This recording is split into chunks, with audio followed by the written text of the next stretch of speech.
Panorama group, जो सोचता है वो करता है। आपके अपने सपनों का आशियाना।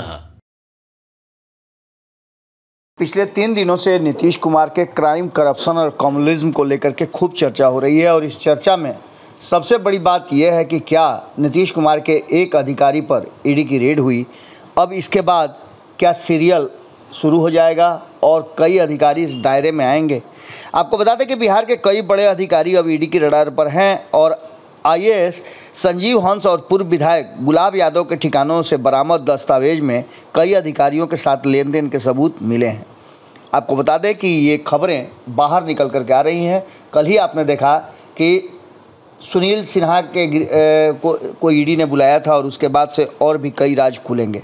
आपको बता दें कि कहा तो ये जा रहा है कि उनके साथ पूछताछ में कई ऐसे अहम सबूत भी मिले हैं और थोड़ा सा में वो टूट गए हैं और ईडी को उन्होंने बहुत सारी अंदरूनी बात बताई है।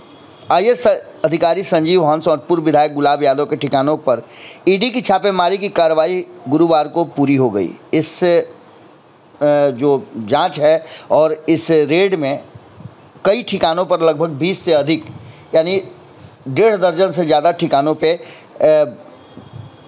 ईडी की रेड हुई और इस रेड में बहुत सारे जो सबूत मिले हैं, हिसाब किताब का मिला है, उसको लेकर के अब कहा यह जा रहा है कि ये पहला ऐसा अवसर होगा जब नीतीश कुमार के क्राइम, करप्शन और कम्युनिज्म में सेंधमारी हुई है और इसको लेकर के कई तरह की राजनीतिक घटनाएं भी होने वाली हैं। आपको बता दें कि इसके साथ साथ सिंगला ग्रुप को लेकर के भी बातें कही जा रही है और उसको लेकर के आपने कई खबरें सुनी होंगी। इसके साथ साथ ये भी कहा जा रहा है कि कहीं ऐसा तो नहीं कि ये प्रेशर पॉलिटिक्स है। हालांकि इस पर हम आपको विस्तृत एक विश्लेषण करके बताएंगे कि आखिर इसके पीछे की रणनीति और राजनीति क्या है या फिर ये एक स्वाभाविक कार्रवाई है जो ईडी के जानकारी में मिली और ईडी ने रेड किया। नीतीश कुमार की तरफ से इस बात पर चुप्पी है और नीतीश की चुप्पी का मतलब आप जानते हैं कि बहुत कुछ होता है। वर्तमान में जिस तरह से प्रदेश के कई आईएएस अधिकारी और कुछ अन्य पदाधिकारियों से लेन देन की बात इस ईडी के जांच में पता चला है, उससे कुछ सीनियर अधिकारी भी शामिल हैं। इनके खातों से सीधे उन कारोबारियों के खाते में पैसे भेजे गए हैं। कुछ मामलों में पैसे वापस भी उनके खाते में आए हैं। इन सभी अधिकारियों से संबंधित जानकारी को एकत्र कर ईडी आगे की जाँच में जुट गई है।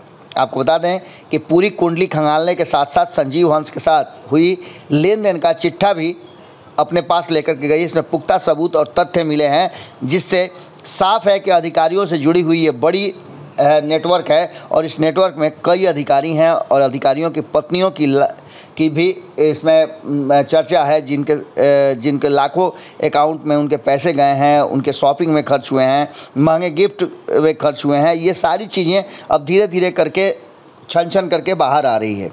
आपको बता दें कि छापेमारी के दौरान ही इस बात के पुख्ता प्रमाण पहले ही मिल चुके हैं कि आईएएस की पत्नी और पूर्व विधायक गुलाब यादव या उनकी पत्नी एमएलसी अंबिका गुलाब यादव के बीच व्यवसायिक साझेदारी है। पुणे में मौजूदा सीएनजी पंप स्टेशन से लेकर के कुछ अन्य ज़मीन की खरीद के अलावा दिल्ली में भी कुछ अचल संपत्तियों में निवेश किया गया है और इसके प्रमाण ईडी को मिले हैं। दिल्ली के कुछ वेंडरों या छोटी कंपनियों को ठेका दिलाने के कागजात भी मिले हैं। इनमें से कई लेन देन के कागज भी मिले हैं जिसमें पैसे के ट्रांसफ़र होने के साक्ष्य जांच एजेंसी के पास मौजूद है।